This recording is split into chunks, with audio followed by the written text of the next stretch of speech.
یہ آیت کریمہ بتا رہی ہے کہ اگر آپ فضول خرچی کرنے والے ہیں، چاہے کھانے کے اندر ہو، چاہے پینے کے اندر ہو، چاہے بیٹی کی شادی کے نام پر ہو، چاہے عقیقے اور ولیمے کے نام پر ہو، آپ جس بھی اعتبار سے فضول خرچی کرنے والے ہیں تو آپ سن لیں کہ آپ رب کے عذاب کو دعوت دے رہے ہیں۔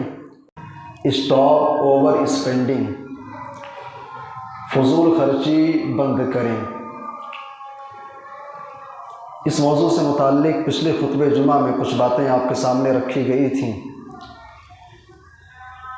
اسی موضوع کا آج یہ دوسرا حصہ ہے، سیکنڈ پارٹ ہے، جس پر انشاءاللہ ہم گفتگو کریں گے۔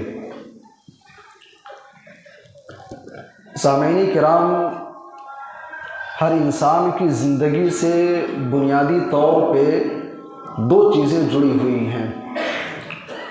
اس دنیا کے اندر جتنے لوگ رہتے ہیں، ہر انسان کی زندگی سے دو چیزیں آپ کو جڑی ہوئی متصل آپ کو نظر آئیں گی۔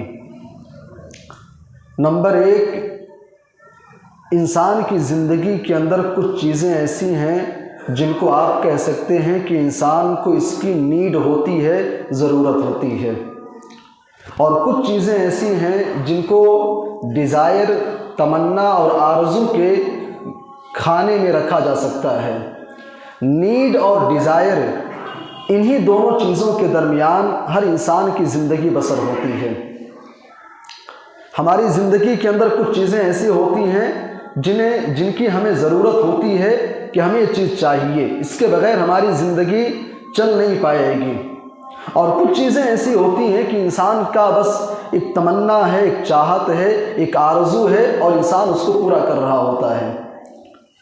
نیڈ اور ڈیزائر، ان دونوں چیزوں کو سمجھنے کے لیے ایک مثال اپنے سامنے آپ رکھیں۔ نڈیاد کے رہنے والے آپ ہیں، آپ نڈیاد کی مارکیٹ میں جاتے ہیں۔ اچھا، مارکیٹ میں جانے کا مقصد کیا ہے؟ آپ کو کچھ چیزوں کی ضرورت ہے۔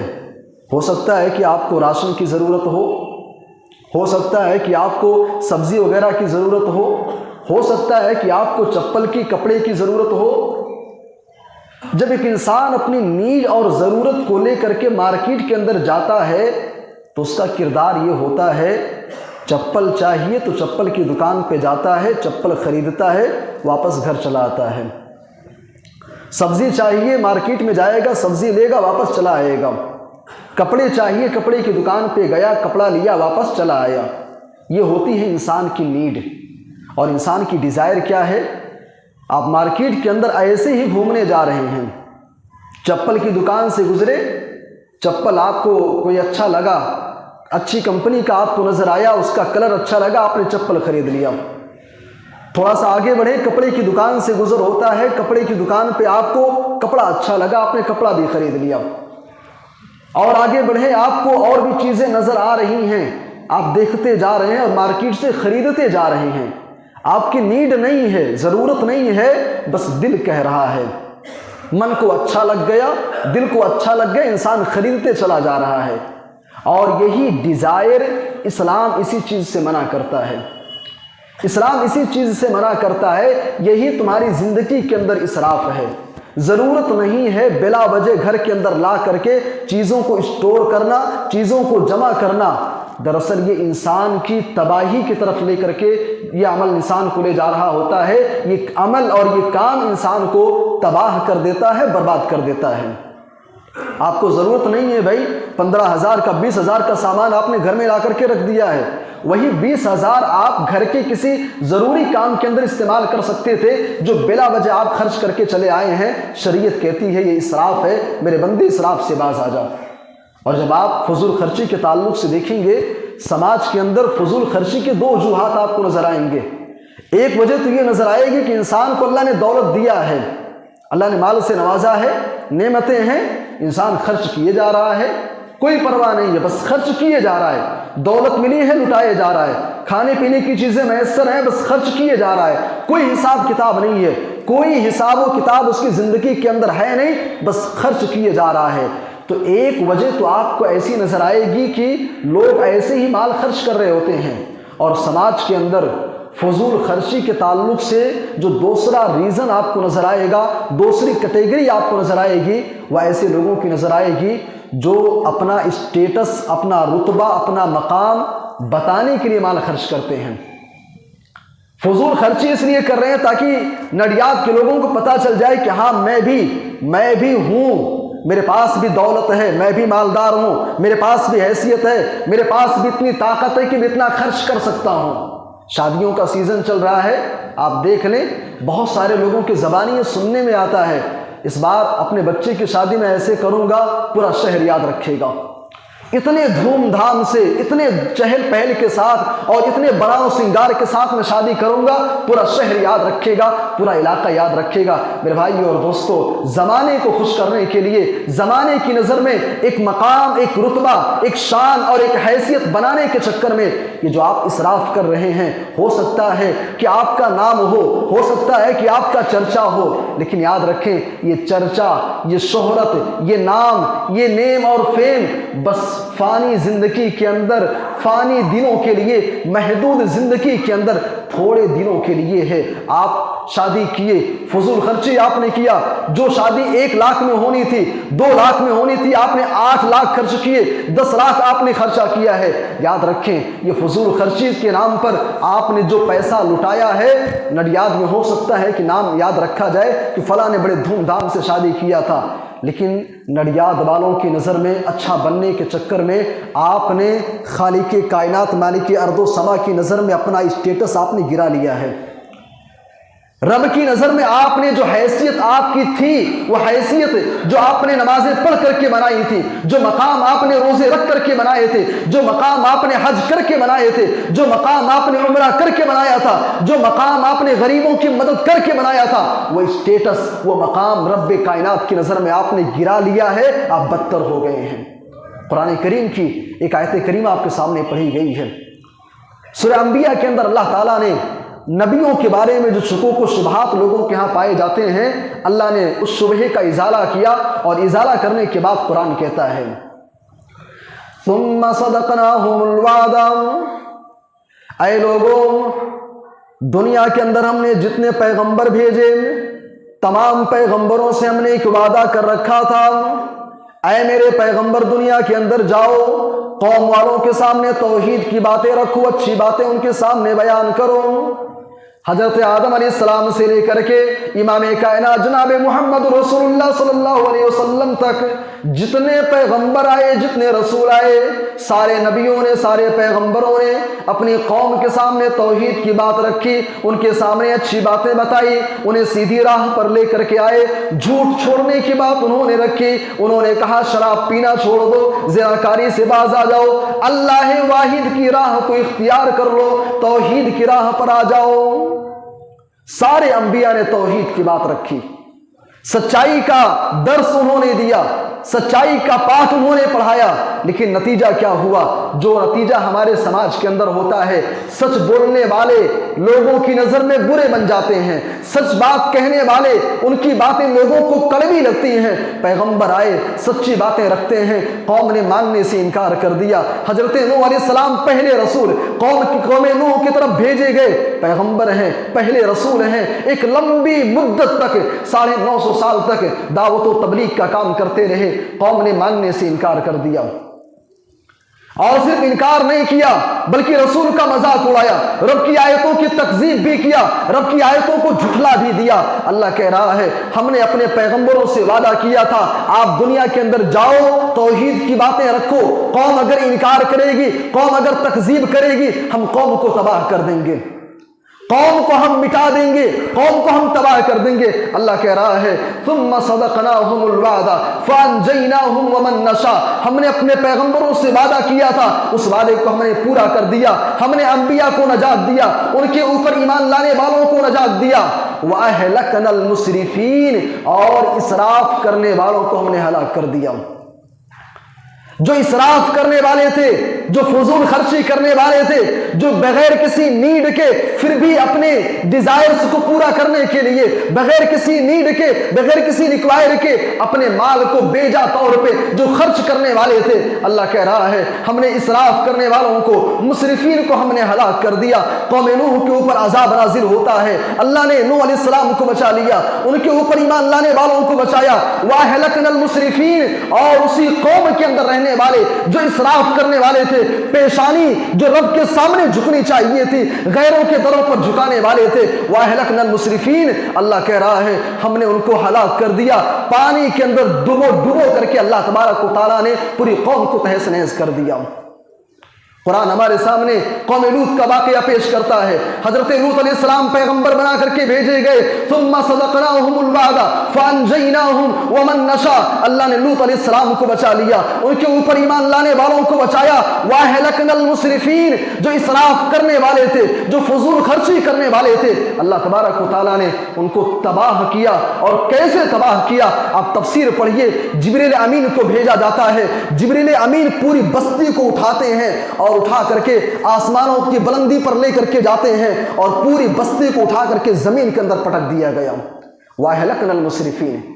میرے بھائی اور دوستو، یہ آیت کریمہ بتا رہی ہے کہ اگر آپ فضول خرچی کرنے والے ہیں، چاہے کھانے کے اندر ہو، چاہے پینے کے اندر ہو، چاہے بیٹی کی شادی کے نام پر ہو، چاہے عقیقے اور ولیمے کے نام پر ہو، آپ جس بھی اعتبار سے فضول خرچی کرنے والے ہیں تو آپ سن لیں کہ آپ رب کے عذاب کو دعوت دے رہے ہیں، عذاب الہی کو آپ چیلنج کر رہے ہیں۔ اور افسوس ہوتا ہے، آپ سماج پر ایک نظر ڈالیے، سماج کے اندر ایسے لوگ آپ کو نظر آئیں گے جو رب کے عذاب کو خرید رہے ہوتے ہیں، عذاب الہی کا سودا کرتے ہیں۔ کتنا بدنصیب ہوگا وہ انسان جو رب کے عذاب کو خرید رہا ہے، جو رب سے یہ کہہ رہا ہو کہ اے میرے رب، میں فضول خرچی کروں گا، تجھے عذاب نازل کرنا ہو نازل کر دے، میں فضول خرچی کروں گا، مجھے برباد کرنا ہو تو برباد کر دے، اے اللہ میں فضول خرچی سے باز نہیں آنے والا، میں فضول خرچی کرتا رہوں گا۔ ایسے بھی عقل مند اور ہوشیار لوگ ہمارے سماج کے اندر رہتے ہیں۔ اور آپ دیکھیں، جن لوگوں کو عذاب تھوڑا چاہیے ہوتا ہے وہ فضول خرچی تھوڑی کرتے ہیں، جن لوگوں کو عذاب زیادہ چاہیے وہ فضول خرچی بھی بڑھ چڑھ کر کے کرتے ہیں۔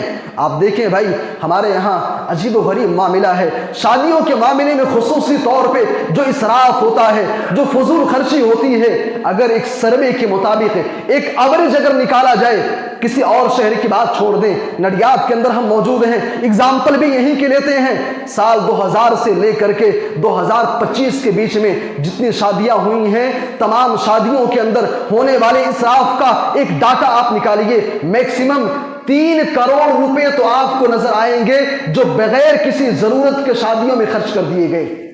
معمولی رقم نہیں ہے بھائی، ایک ایوریج میں بتا رہا ہوں، تقریباً 3 کروڑ تو کم سے کم نکلیں گے جو بے جا طور پہ شادیوں کے اندر خرچ کر دیے گئے۔ اگر وہی 3 کروڑ ہمارے صحیح جگہ پر استعمال ہوئے ہوتے، جو شریعت ہم سے مطالبہ کرتی ہے، جو اسلام ہم سے تقاضا کرتا ہے، تو آج کم از کم آپ کے شہر نڈیاد کے اندر، ٹھیک ہے آپ نے اسکول بنا لیا ہے، لیکن ایک اسکول پورے نڈیاد کے مسلمانوں کے لیے کافی تو نہیں ہے، آپ کے پاس اسکول ہونے چاہیے۔ ایک مسلم سماج کے اندر اسلام کا تقاضا یہ ہے اسکول بھی ہو، کالج بھی ان کا اپنا ہو، جہاں شرم و حیا کے پردے میں رہ کر کے مسلم لڑکے ہیں، مسلم لڑکیاں ہیں، شرعی اعتبار سے اپنے دین کو، اپنے مستقبل کو سنوار سکیں۔ ہمارے سماج کے اندر ہاسپٹل بھی ہونے چاہیے، وہ تمام چیزیں جس کی مسلمان کو ضرورت ہوتی ہے۔ میرے بھائی اور دوستو، اگر آپ اسراف کرنے والے ہیں، یہ آیت کریمہ بتا رہی ہے کہ آپ عذاب الہی کو دعوت دے رہے ہیں۔ اور تاریخ اسلام کے اندر ایک پہلو، ایک منظر آپ کے سامنے رکھنا چاہوں گا۔ وَأَهْلَكْنَا الْمُسْرِفِينَ، آپ نے تاریخ آپ نے سنا ہوگا، اسلام کے بارے میں آپ نے پڑھا ہوگا۔ اللہ کے نبی صلی اللہ علیہ وسلم اور کفار مکہ کے درمیان جو پہلی لڑائی پیش آتی ہے غزوہ بدر ہے۔ یہ واقعہ آپ نے بار بار سنا ہوگا، لیکن اس واقعے کے اندر ایک نقطہ، ایک پوائنٹ اور ایک ایسی چیز ہے شاید کبھی آپ کے سامنے اس کے بارے میں چرچا نہ ہوا ہو۔ غزوہ بدر کے اندر کفار مکہ 1000 کی تعداد میں ہیں، لشکر بھی ان کے پاس زیادہ ہے، فوجی سامان بھی زیادہ ہیں، مضبوط بھی ہے، طاقتور بھی ہے، ساری چیزیں میسر تھیں۔